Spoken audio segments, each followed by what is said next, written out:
Welcome to our podcast, which is called Radical Grace in the Economy. And it's based on a workbook that I produced, which is online by the same name, Radical Grace in the Economy. And it's online at radicalgrace.ca. As a matter of fact, if you're watching this, you can pull out your smartphone and focus it on that QR code in the lower right corner of my display. I'm Gary Russell, the author of the workbook and the initiator of this podcast. And as soon as I started thinking about the podcast, I met Jody Knoll, who's next to me, and he liked the idea. And I said, why don't you be my co-host? And then what did you say, Jody? Yes, thank you. Thank you, Gary. My name is Jody Knoll, and glad to be here and glad to be talking about the economy because I'm not an economist in any way, shape, or form, but I live in the economy, and more I realize that I'm being affected by it. So it's good to be here. Thank you, Gary. And hi, Dion. It's good to see you. Hi, my name is Dion Lewis. I work full-time at a travel management company as a client service specialist, but in my spare time, whatever spare time I have, I actually am the president of the board of directors of Phoenix Community Ministries and also the cantor and one of the musicians at All Saints by the Lake in Dorval. And most recently, I met Gary at our latest General Synod of the Anglican Church of Canada at our last meeting. For those who don't know, General Synod is our National Churches Convention, which we normally have every 3 years. And I ran into Dion when we were voting for the new primate of the Anglican Church. And we had to sort of leave while they were counting the votes or something. And then I sat down at the table. I didn't know where to sit. And I thought, oh, this guy looks interesting. I'll sit with him. And then we had a lovely conversation. And it turned out figuring, well, maybe you'd be good on the podcast. Now, And lo and behold, I'm here. Another piece of this is the last couple of General Synods, I ran for Council of General Synod, which is the top council in the National Canadian Church. I ran twice and I lost. But Dion here ran and won. So you're on Council of General Synod, COGS, we say. Yeah. So maybe a beginning for this would be, why on earth did you want to run for council? What did you think you might accomplish? Well, I was a member of the task group that was commissioned by the primate to look at the structures of the national embodiment of the Anglican Church of Canada. So I said to myself, since I am a member of General Synod, it would be a good way of making sure that there's follow through and continuation of the work if I became a member of Council of General Synod. And our group in our province agreed. So I got elected in as a member of council from the province of Canada. A little bit more about me. I also was a recipient of the Anglican Award of Merit last triennium. So that was a great surprise to be recognized. That would be a great honor. And so you've taken on the big impossible job here. Someone in my diocese, I won't say who, called the Anglican Church a dying church. And someone in the media was saying the Anglican Church will be gone by 2030. Now, I don't quite believe that, but you're launching into COGS, Council of General Synod, at a time of crisis. When are we not in crisis? We're always making decisions. Understand, the first time I was on council on General Synod, I was a youth member, and the crisis at that time was residential schools. And we have changed direction, and we've graduated to a new way of working together at that point. So I know that even now, the way that we think of the Anglican Church of Canada today is going to be different in 3 years. So I am hopeful that it's it might not be the same as it is today, but it will be different and it will be better.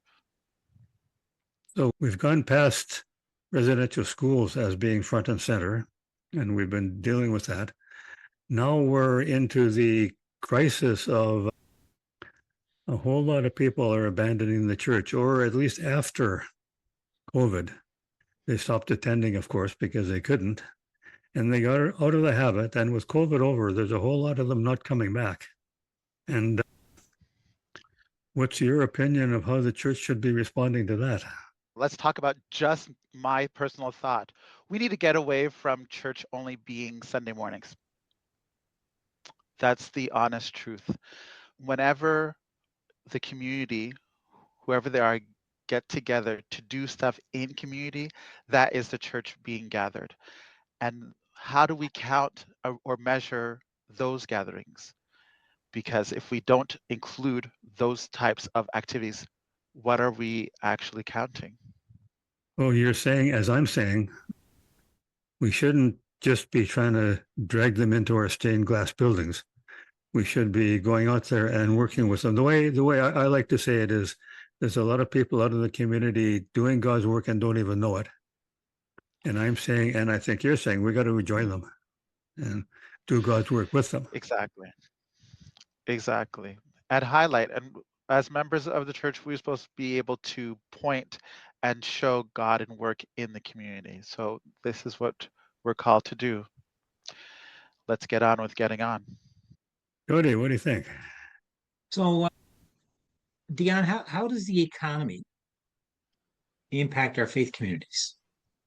Well, I think because the economy is important to all other aspects of our lives, or the way that we think or talk about economy is important, the expectation is that we're all supposed to be doing more than last quarter, or more than last month, or more than last week, or year over year improvement are all measures that are constantly bandied about.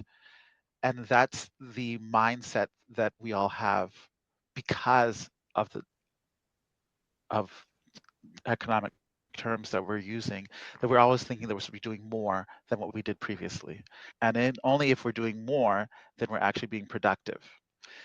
We haven't actually dealt with the fact of having enough, and just making sure that everyone has enough should be a model that we should be aiming for, striving for, or encouraging in society, making sure that all have enough. So it seems like we can't use economic principles to measure life in the church, in the faith community. It doesn't work in all cases, no. I agree. I don't think it works at all, period. I mean, in every case. I've been saying mostly the same thing when I say there's a difference between needs and wants. And the economy keeps pushing us to have all of our wants satisfied. And we as Christians should be concerned with, yes, having our needs met so we can continue to work, but not to be constantly clamoring to have more and more things that we want. And it's so this wants obsessed society, which is, I think, at the root of these kind of problems. And you're nodding your head. I am, because it's like greed. It's all greed. Why do we want more? It's always, and it's want more. It's like, what do we actually need? Mm-hmm. So Now, we were talking about reaching out. How are you reaching out? Tell us about the organization that you work with. What is Phoenix all about? Phoenix Community Projects is, I believe, a fantastic program. As a programs, we do so much within the South Shore area of Montreal, including a kids club, community lunches, play like a girl, different workshops, singers programs, and intergenerational activities. All that we do because we want to encourage people to be full participants in their lives and in the community as a whole. I'm currently the the president of the board of directors of Phoenix Community. Our executive director, Jessica Bickford, is one that organizes most of the programs. Most recently, we've partnered with Jay's Cares to help get us sports equipment for our day camps programs and our Play Like a Go program. And also we partnered with Hope for Dementia to run workshops in conjunction with our Silver Fox Club. So we have seniors program and encouraging senior activity and being cognizant and working together and doing stuff together get them out of their houses and get in movement. So we're working with Hope Dementia to actually do programs with that segment of the population as well. So those two, like children and seniors, we're trying to keep them involved and get them more involved in their communities. So all that great stuff. And we do this in conjunction with the church that we're based out of. Also to help balance our costs and everything, we also help the parish that we're with by helping run their fundraisers. So we actually do we help set up for their bazaars, we help set up for their bake sales, and we run bake sales on their behalf to fundraise for them, as well as a help and support for us using their space for the different programs that we run. Also, we have a community lunch program that we do during the school year where we engage some students from the local school and part of their volunteer hours to come help prepare or serve lunch during the week. And we have our seniors weekly lunch program that we actually work with the Legion and with our own group to have 2 lunch opportunities for the community during the week. So dinners, lunches, and just getting people fed, all part of actually being a support and encouraging people to get together and be supported by their surrounding.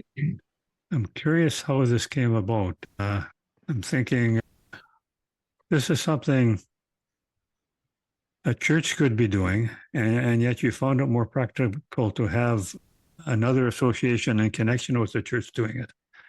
Why isn't it something the church could do itself? Well, it ties into available resources at the parish level. At the church that we're based out of, they're a really small community. There's only probably on any given Sunday close to 20 to 30 people that would come to their Sunday service, but they still wanted to have their Sunday service, but they weren't doing any outreach into the community. They felt that by partnering with us, we can actually help them do the mission aspect of their work. So members of that parish community do participate in our activities and also are volunteers in our activities. But then we are actually doing all the heavy work in organizing and planning and setting up fundraising.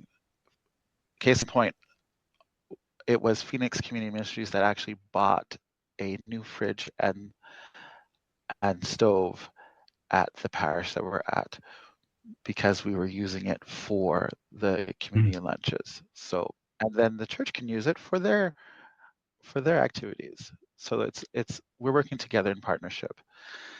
Also, the other part of the work that we do is we actually help the different parishes with figuring out their vocation and different ways of them reaching out into the community. So we've gone to other parishes on the South Shore and ran workshops in how to be more welcoming, how to have a children's program, how to engage with their local community organizations in order to do projects together, making links between the city and the church community so they can actually be working together on local projects for that area of the city that they're in. All those different aspects of connection we help organize and bring to those communities. So it's like multifaceted. Realize Phoenix Community Ministries, when we started, Jessica and I and two other people were there from the beginning. We thought that church can be something different. People are looking for a spiritual way of actually engaging, and how we can help that come to pass. During the pandemic was a crystallization moment for us, because since we weren't able to actually meet in our buildings, Phoenix was able to do a need of actually organizing Zoom rooms and encourage people to come together, and we talk in, together on different topics, also doing games, having a kids club online. All these activities that we used to, that we're doing now in person, were all originally started online. When we the first couple of weeks during the pandemic, we sent out an email to all the people that we knew and say, hey, log on Wednesday at noon. We're going to show you a recipe that you can do online from our kitchen, and then we'll make it together online and we'll discuss and have fun after. So we actually had cooking sessions online. It was fun because we had like two different cameras pointing at the stove and cutting. It was like a cooking show on the fly via Zoom. But all the people that stayed involved with us are now members of our in-person program. So it's like what we did to fill the gap and to encourage community resulted in us being able to continue doing these projects in person. Well, when you started it, was Phoenix already there and you just joined it, or did you create it? I am one of the founding members. Well, I'm interested in the model. In a lot of cases, you just can't go to the church vestry and say, let's start feeding seniors or something. You have to have some way to organize it. And I think you're saying that the model that might work best is to set up a partner organization that specializes in this, and then have it working in close conjunction with the church. So you're sort of pioneering this kind of approach then. Exactly. You explained it better than I could, but that is exactly what we're doing. So are there others like Phoenix? I'm sure you're not the only one. Are you aware of other churches and organizations doing it the same way? I think something that might be similar would be maybe what St. Jack's is doing in downtown Montreal, but it's not, our focus are completely different in those aspects, because that organization is looking at repurposing church buildings and how to get those as more as community spaces, whereas our focus is actually encouraging people to get involved and to form community by doing these activities together. Well, I'm interested in if there is a church that is thinking, we want to be more helpful to the community, and they came and asked me, what do I do? Or, what should we do? And I don't think I can tell them, we'll start up a soup kitchen in your basement or something. I think I would have to tell them, go speak to Dion, and he'll tell you how to do it. Exactly. Case in point, one of the different parishes that we went into to help them organize what they would like to do as their next community project is like we got all the members of the community, the lay leaders and clergy, to come and to a 4 Sunday workshop. So we had 4 Sundays after church, and each week we looked at a different aspect on, okay, so what are you doing currently? What do you like doing? What do you think you could be doing differently? And we went through all the different that for the first week. The next week is like, what would you like to be doing? What talents do you have that you like to share that we think that we're not taking advantage of? What could you bring to this situation, or what do you think you're missing? And we had that discussion. The next week is like, after that, the third week, if I remember correctly, this is like 3 years ago when we did this one, we had them experiment on different forms of worship and how they felt in different forms of it. It was handy at that time that at that parish, our executive director was the actual deacon at that parish. So they were actually part of the leadership already of the organization. So it was easier to flow in and get the buy-in of the members of the community to actually have these heart-wrenching conversations on how can we do things differently, or how are we not being open when we could be more open, and what are the barriers that the community is setting up for themselves that they should be taking down. And I can't remember what we did with, the fourth week was actually a vision statement, a vision board, and actually looking at what steps they're willing to take to move to the next level of our participation. It was really great because even in that community, it galvanized certain members to work, to set up relationships with different city councilors, and they were able to reorganize a construction project that was happening next door to the church. So just empowering them to be part of their local community more helped them to better support what was happening in their surroundings and go and work again with the other two churches in the area to do projects together. So they were able to have a public event between the three churches in that covered their front lawn, and with the city to have an outdoor event on the street. So it was like really cool. The result, one of the results of having a discussion with all the members of the community to say, look, what we could do in this part of the South Shore to be more present to the people around us. So I would count that as a win in our books. There's bound to be people participating in that because they want to be part of the service. They want to be providing the service, but don't have the slightest interest in coming into your church. Is that problematic? To be completely honest, I don't think it's a problem, because the people that will come to church that would want to do something inside whatever building for church will do that. People that want to do that will continue to do that, and space will be made to have that happen. But our work is actually outside.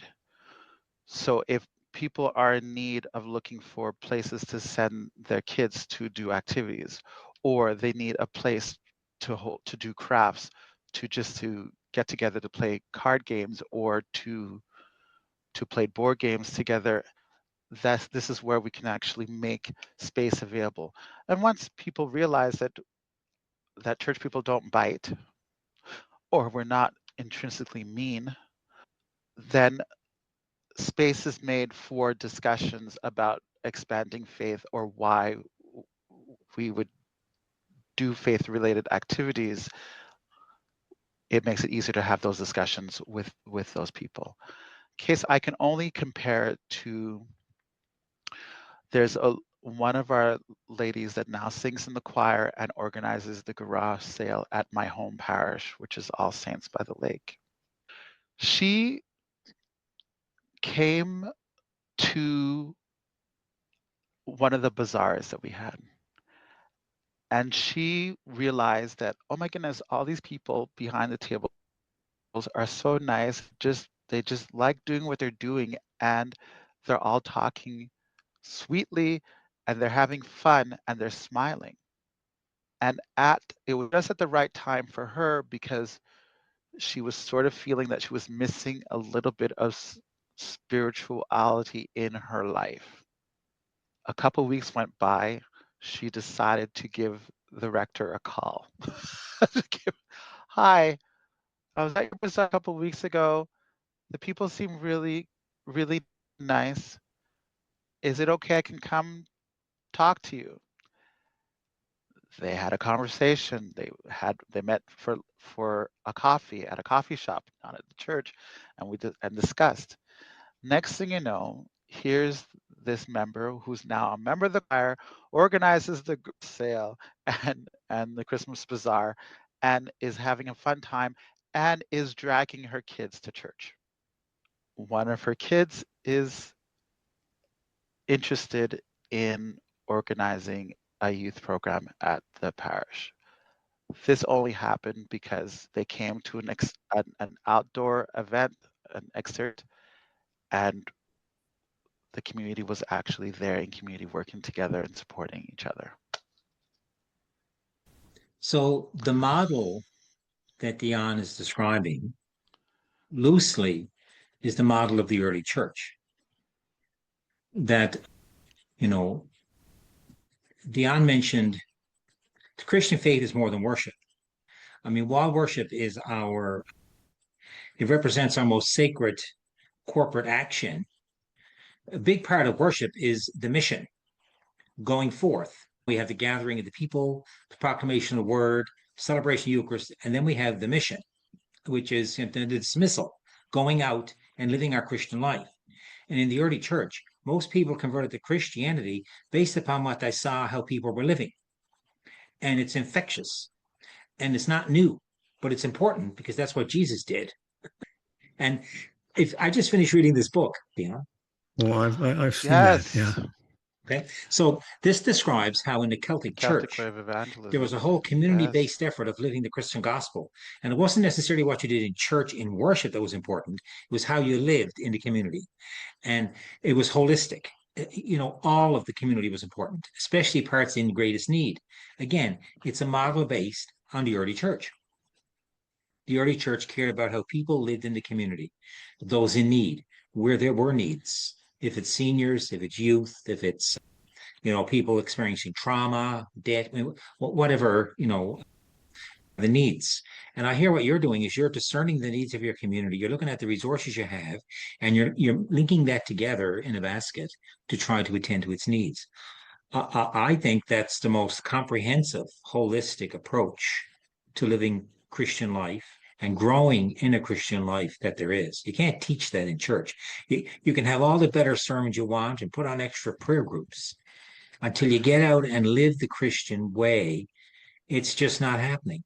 And living the Christian way deepens our faith beyond what you're going to read in prayers, and sometimes just in scripture only. So I think what you're doing is great. I think your garden of growth is the community, and your garden of faith is the community, and I think that's where it's coming from. And I think it's marvelous, really. And the economy doesn't drive you to that at all. You're driven to that by your commitment to be Christ-like, Right. in your own way. I'm just so happy to hear that. I think the old is new and the new is old, but it works. It works. And what goes around comes around. Like, this is where, if we need to re-embody early church, let's do it, because it will come back again that we will need structures and everything again. But now we need to be at grassroots level. I'm also reminded of the whole aspect of the prayers of the people.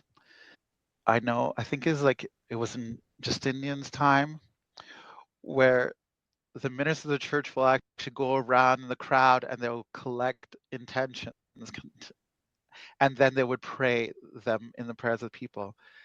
This is how people found out what people needed. And then when people heard the prayers, people reacted in their faith to actually try to support what was needed in the community. So, like, I'm just thinking of that one aspect, which is actually it just fills my heart because it's so necessary. Like, how do we create Well, spaces where people the feel local faith comfortable to communities, ask? yes, the local faith communities had storehouses where they store clothing and food for the poor. Storehouses. Mhm. And the deacons managed the storehouses to give out the food to those who were poor and give out clothes to those who had no clothes, to give money to those who were losing their homes or payment to get out of debt prison because they put people in prison then for debt.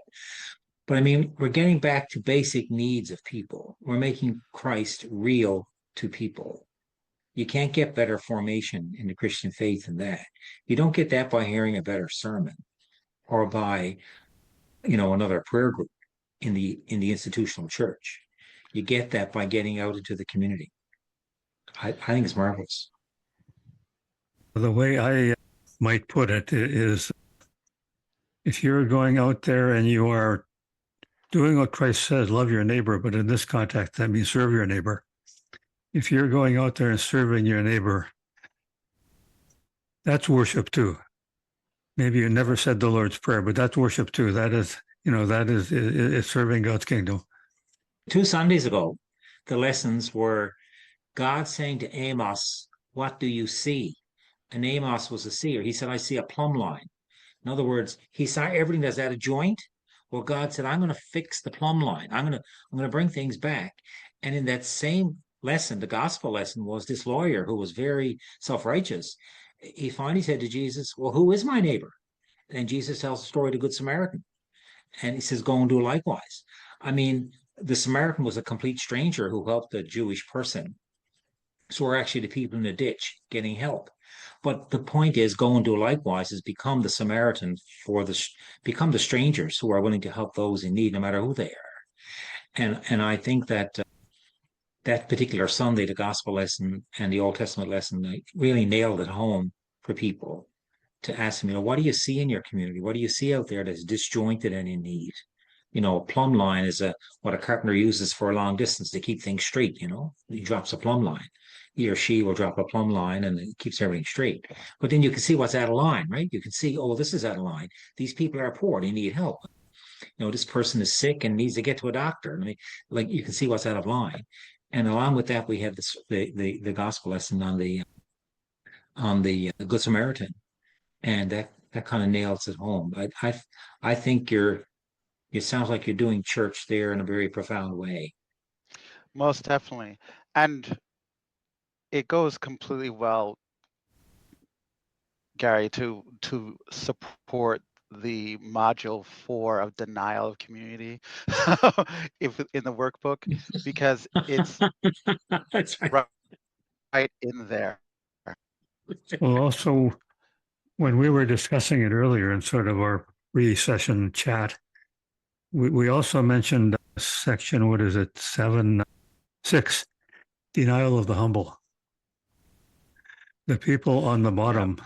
I mean, Christ said, give preference to the people on the bottom. Liberation theology has since been saying preference for the poor. Now, in what ways is this program that you're working with, in what ways is it serving the people on the bottom?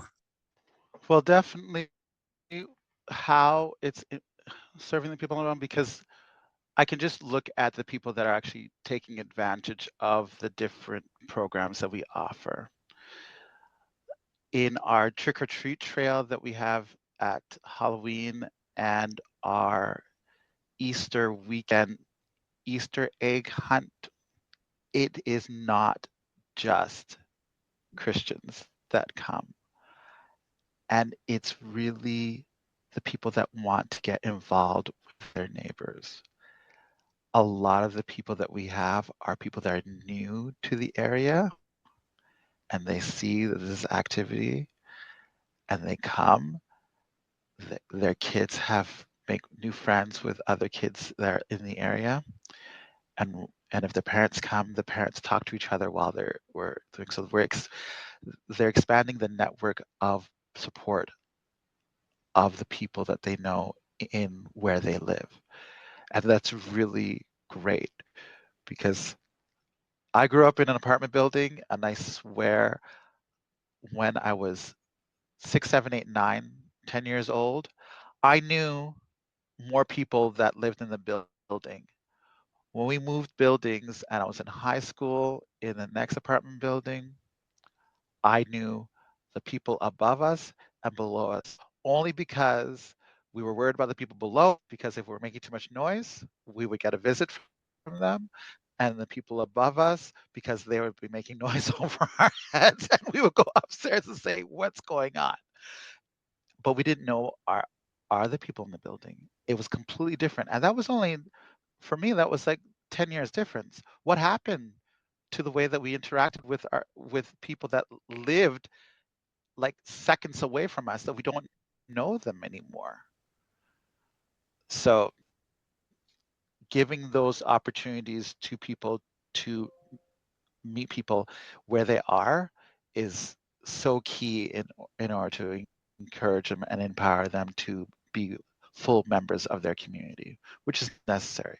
Because if you're on the out or not involved locally, it's easier to be left behind or ignored. And we don't want people to feel left behind or ignored. So you One, bring that insight, that sacred experience you had, looking back on your childhood, into your current circumstances. I think that's a very, that's a very mature Christian way of living, and I admire you for that. It's good that you were able to articulate that, your experiences in an apartment building, because today it's like we're all in apartment buildings, and the whole world is in apartment buildings. Well, all of Canada, the Canadians generally, we like apartment living. The high fences, thick walls, and your effort is to break all that down. It's quite radical, actually. It's countercultural, but it's integral, because it gives you a chance to express the deep passion of your faith, and which is really to build with others a kingdom where everyone's needs are being recognized and try to be met in oh, some way. when I Making met sure the everyone has enough. when Right. I met Dion in London, Ontario, I recognized this guy's as radical as I am. We got to have him on the podcast. And Christ, when he was expressing radical ideas, because Christ was the most radical of all. And one of the radical things he said was, the first shall be last and the last shall be first. We're an awfully long way from that, but are you in the Phoenix organization? Are you making the last? Are you making the people feel on the bottom who need your services? Are you able to make them feel that they are important, that they are deserving of consideration? Hey, I could only talk about one of the weeks that we did with the seniors, with Cereal Foxes. We got them all together in a room. They weren't happy about a specific new legislation that was coming into place. So we said, okay, you're not happy about this legislation? Let's get our thoughts together. We'll write some letters. And we showed them how to write a letter to their MP and get other people to come on board. And they went with it. They ran with it. Like it's like we had a subset of the Raging Grannies happening in the South Shore. It was really cool. Now, one of the sections, what section is it? Section 2 of the workbook, denial of vocation. You got to be careful with that word vocation. I think I should use the word calling. That people don't have callings in this culture. They're only consumers. They only want to have stuff, not do stuff. And so there's very much a lack of calling in this whole culture. Are you able to work with people? I'm talking about Phoenix again. Are you sometimes able to work with people and discover what moves them, discover what their calling is, and help them find what they want to do? I think we try to do that as whenever we can. And I think it's like, when we actually make opportunities for people to step up and come on board with helping each other, because they feel as if, oh, you know what, I can do what you're doing, and actually inviting them to come do it with, that is actually encouraging that little voice that they might have inside, saying, you know what, you need to try to step out or to do this, or I think you're able to be a benefit to someone else. And making sure that we are attentive and we pay attention to those people on the edges that are interested in everything, and pulling them in is really key to supporting and encouraging people's callings, because like people can be called to do so much, but society doesn't really allow for people to try different things or to do different things easily. So making space and encouraging that to happen, people to make mistakes or to not do it as well, but then to still be able to support and to be alongside, is so important in building up confidence in each other and in people as a whole. There's so many people in the world that want to help, and they just don't know how to.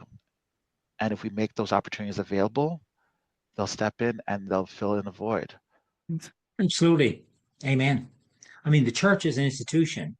The institutional church has to relinquish the responsibility that they can make Christians into better Christians or make people into better Christians. It happens over time out in life, in real life. And the institution also has to relinquish the illusion that by printing more Bibles, we're going to make more Christians. And the institution also has to relinquish all kinds of things. That a devotional Bible study is going to, shape great souls. It's out in the field that this will happen, not within the confines of the walls in an institutional structure. And the more we can live the gospel the way you're living it in community, the more people you'll help, and the more people who will grow as a result of that help. They'll grow themselves and they won't even know it. You've probably grown yourself since the beginning of Phoenix Ministry. I hope so. But the thing is, it's like, I know that one thing that I'm still struggling with personally in my faith is actually being able to talk about why I do what I do. And this is something that I think a lot of people need to figure out, and to be able to articulate why they're doing what they're doing. And just being able to do that encourages other people to do the introspection and to study themselves and to step out and to find their reasons why of being supportive and supporting the community. So just a little tidbit. What I do in my congregation is called a chancel chat, where I pick people who are actively involved in some aspect of community life and get them to come in, and instead of a sermon on Sunday, we have a chancel chat about how they're living their life out in the world in some aspect. For example, one was involved with Team Broken Earth, so they've been going to Haiti and doing medical missions. Now they're going to Guatemala and doing medical missions. Another person's on the community council. Another person works at the food bank.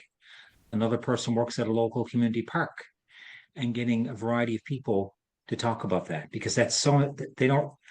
I'm trying to affirm the sacred acts in their lives are not just what happens on Sunday in that 1 hour when they're in a formal building worship thing. That's not the only sacredness in their life. You seem to have it in spades, Dion. You might think you have trouble articulating that, or you're not confident, but you certainly don't sound it. You certainly don't sound it this evening. And then Dion, I think you can see why I recruited Jody to be my podcast partner, because he has the same perspective. Okay, I think we've kind of done the amount of time we had allocated for this, unless there's any parting shots. Jody, you got a parting shot for us? What are we going to do with all this? Dion, thank you. I thoroughly enjoyed listening to you and availing of the not just the ministries, but the passion you have in describing it, and the love and the joy you receive in doing it. I think is fabulous. And every blessing for you and for the various ministries you're involved in.